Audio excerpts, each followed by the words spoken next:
हाय, मैं हूं युवराज और वापस से स्वागत है आप सबका टेन स्ट्राइक में। टाइटल देख के सोच रहे होंगे कि एक टाइटल ही क्या लिखा है युवराज ने। टू टफ टू ब्रेक का मतलब क्या होगा?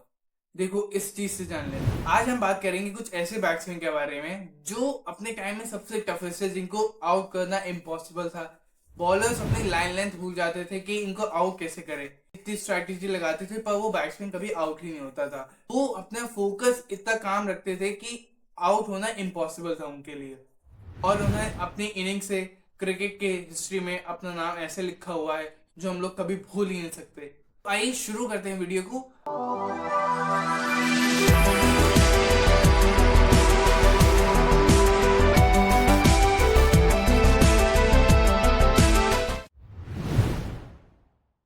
Patience plus technique plus mental strength is equal to Rahul Dravid. जी हाँ, आज बात करेंगे राहुल द्रविड़ के बारे में। ये कभी हेडलाइंस के लिए नहीं खेलते थे। ये जब भी टीम टफ सिचुएशंस में होती थी या जब भी आए हैं तो इंडिया को हमेशा जिताए हुए हैं। अगर ये आ जाते थे तो लोग की टेंशन कम हो जाती थी। लोग यही सोचते थे कि अगर ये खड़े हैं तो इंडिया जीत जाएगी, और ये हमेशा वही चीज़ करते थे।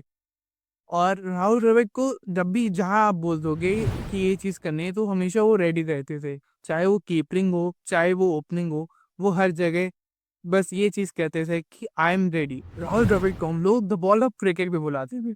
अगर इनकी बेस्ट इनिंग्स की बात करें तो इन्होंने ऑस्ट्रेलिया के सामने 2001 में 180 रन्स बनाए थे, और इंडिया इस टाइम पे बहुत टफ सिचुएशंस में थी।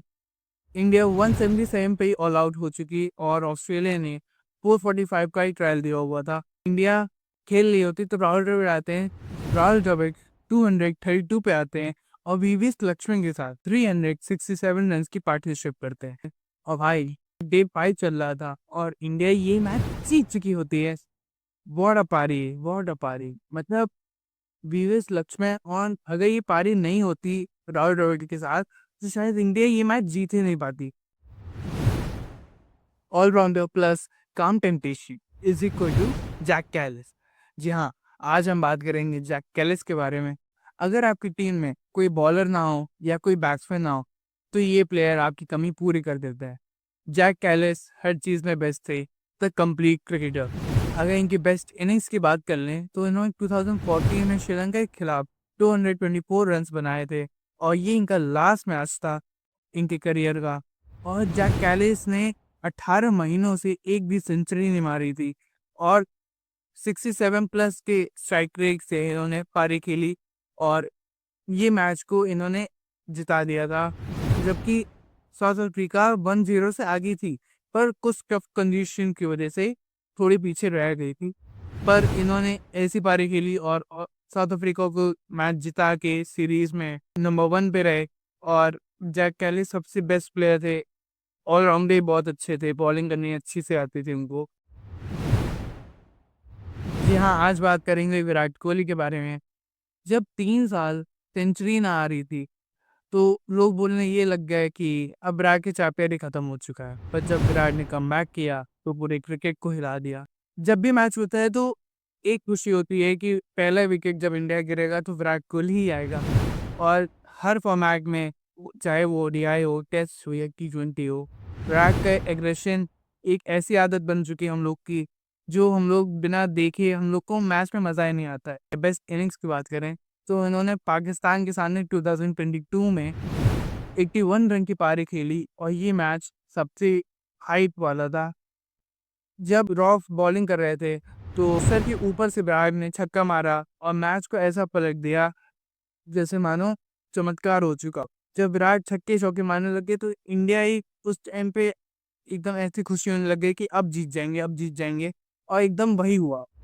लास्ट बॉल पे जब रन हुआ तो एकदम एक्साइटमेंट हुई, जैसे लग रहा हो कि हम लोग ने खुद ही खेला हो।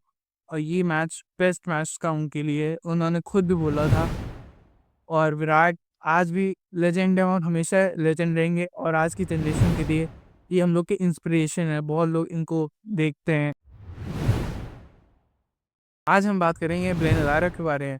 जब भी क्रिकेट की बात होती है तो इनको और सचिन को कभी हम लोग भूल नहीं सकते, और इनके बिना क्रिकेट कभी शुरू ही नहीं हो सकता। ब्लेन लारा एक ऐसे प्लेयर थे जो अगर आप कुछ सिचुएशंस में हो तो अगर ये खड़े हैं तो आप हमेशा ही जीतोगे। इनको द आर्ट ऑफ क्रिकेट भी बोलते थे। ये अपने बैग से कैनवस पे ऐसी पेंटिंग करते थे जैसे मानो इनके पास ब्रश हो। और अगर इनकी बेस्ट इनिंग्स की बात कर रहे हो तो 1999 में ब्रिजटाउन में इन्होंने ऑस्ट्रेलिया के खिलाफ 153 रन्स बनाए। और उस टाइम पे वेस्ट इंडीज चेस कर रहे 308 का।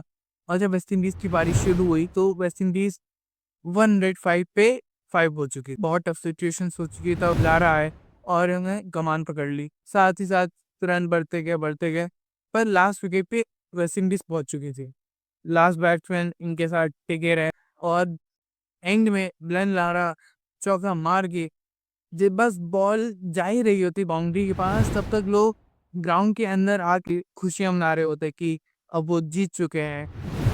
बहुत लूजिंग प्लेयर हैं और ये हम लोग को आज भी याद है और हमेशा हम लोग की याद में बने रहेंगे। Pressure handling plus adaptability plus classic shot is equal to Sachin Tendulkar. आज हम बात करेंगे सचिन तेंदुलकर की।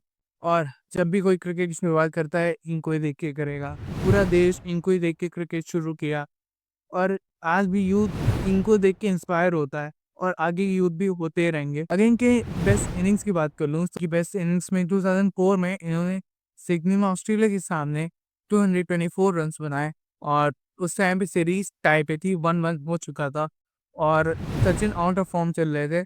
सचिन ने एक भी कवर ड्राइव नहीं मारी थी इस सीरीज में और इंडिया बहुत प्रेशर में थी इस टाइम पे।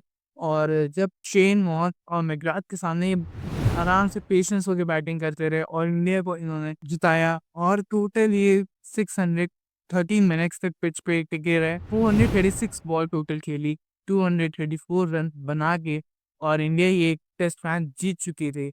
आज भाई हम लोग ने सारे रिलेशंस की बात कर ली, कुछ बचे हैं हम लोग उनकी भी बात करेंगे। पर बोन स्टोरीज चलो सुन लेते हैं क्या है खास। वीवीएस लक्ष्मण, जी हाँ, आज हम बात करेंगे वीवीएस लक्ष्मण के बारे में। ये एक ऐसे प्लेयर थे जो ऑस्ट्रेलिया को डोमिनेट कर देते थे कंसिस्टेंटली। और ऑस्ट्रेलिया या आप कोई भी टीम ले लो, बहुत काम प्लेयर थे, बहुत बढ़िया खेलते थे ये। अगर आप टफ सिचुएशन में हो तो ये इकलौते थे कि आपको जिता सकते हैं। अगर इनकी बेस्ट इनिंग्स की मैं बात कर लूं तो इन्होंने 2001 में जब राहुल द्रविड़ भी थे उनके साथ, तो उन्होंने उनके साथ पार्टनरशिप करी और 200 रन मार के इन्होंने इंडिया को जिता दिया था। और ये मैच सबसे टफ था जब पूरी इंडियन टीम आउट हो जा रही थी। इन्होंने राहुल द्रविड़ के साथ पार्टनरशिप करी 300 प्लस की और इन्होंने ये मैच जिता के हिस्ट्री क्रिएट करी।